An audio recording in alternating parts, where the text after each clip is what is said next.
Hola amigos, esta es mi columna Tejer a Colombia. ¿Qué tienen en común San Agustín y Barranquilla? Cuando pensamos en ellos nos parecen dos mundos, dos geografías, dos climas, dos tipos de humanidad. Uno encajonado en sus montañas, el otro abierto a la inmensidad del océano, uno contemplando sus jaguares de piedra que custodian el origen y el otro tejiendo las músicas que en este momento baila el planeta. También los gobiernos los pensaron siempre como cosas distintas y casi incompatibles, pero hay algo poderoso y sagrado que los une, el río Magdalena, que tiene en ellos su comienzo y su fin. Algo esencial de Colombia depende del hilo que unen esos extremos, y que es uno de los muchos caminos que todos tenemos que recorrer y celebrar. Porque no es solo un río de agua, no es solo el río generoso de peces que llamamos la Subienda, es también un hilo de músicas, desde los bambucos y los rajaleñas del Huila, y los bundes y pasillos del Tolima,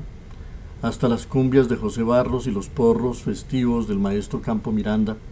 y el recuerdo de ese día de 1960 en que Juan Madero al clarinete y Wilson Choperena con la voz hicieron nacer en las playas ardientes de Barranca Bermeja la pollera colorá, el otro himno nacional. Y es también un hilo de la memoria, de coreguajes y andaquíes, de las retaliaciones de la gaitana y los cepos señoriales en que apresaban a Quintín Lame, desde el amor de esas tierras, vieja hacienda del Cedral, te llevo yo en mi cantar, te llevo yo en mi recuerdo. En esta tierra nací, en ella también viví, y en ella quiero mi entierro. Hasta las luchas estériles de los guerrilleros de tiempos más ingenuos,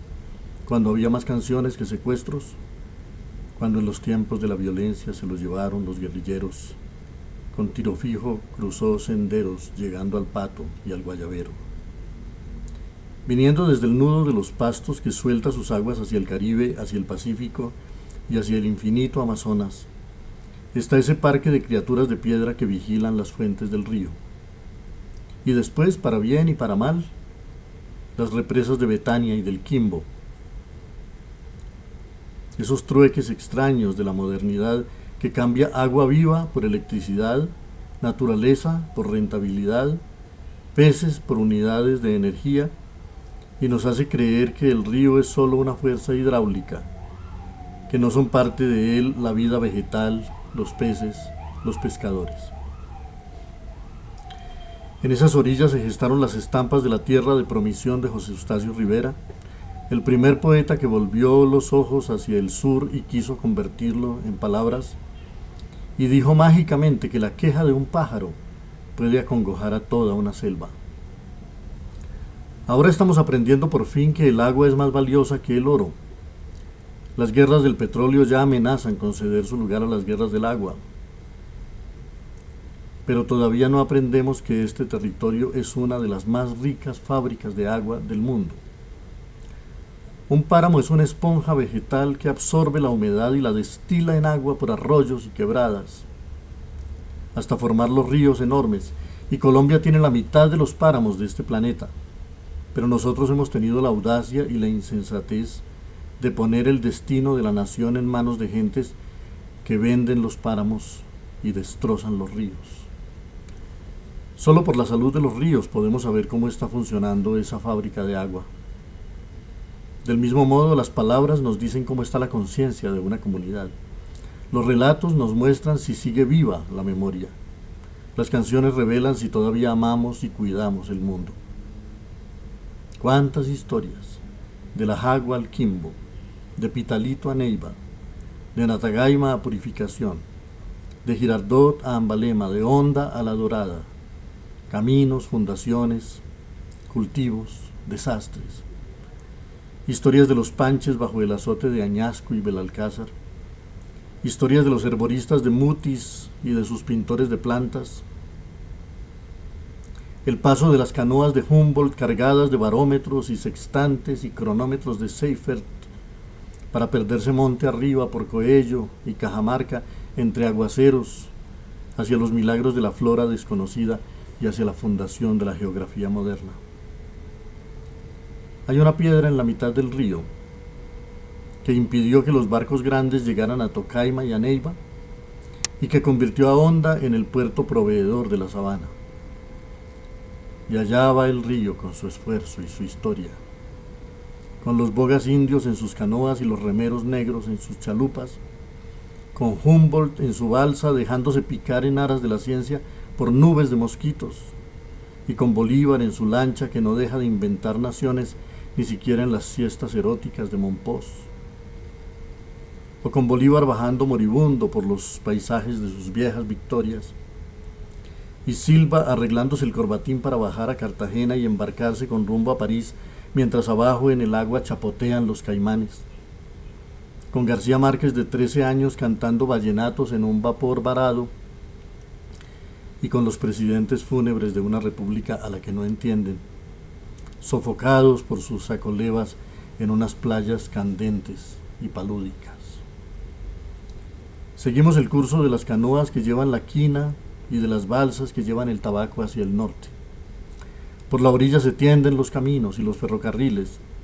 después las carreteras y las troncales, y cada trazo es una saga, desde los 10.000 bueyes que bajaban de Manizales la cosecha cafetera, hasta los ingenieros ingleses que trazaron después el cable aéreo. Seguimos el rumbo del Moán y de la Madremonte, del terremoto de Honda, de la avalancha de Armero, de los tabacales del siglo XIX y de los algodonales del siglo XX,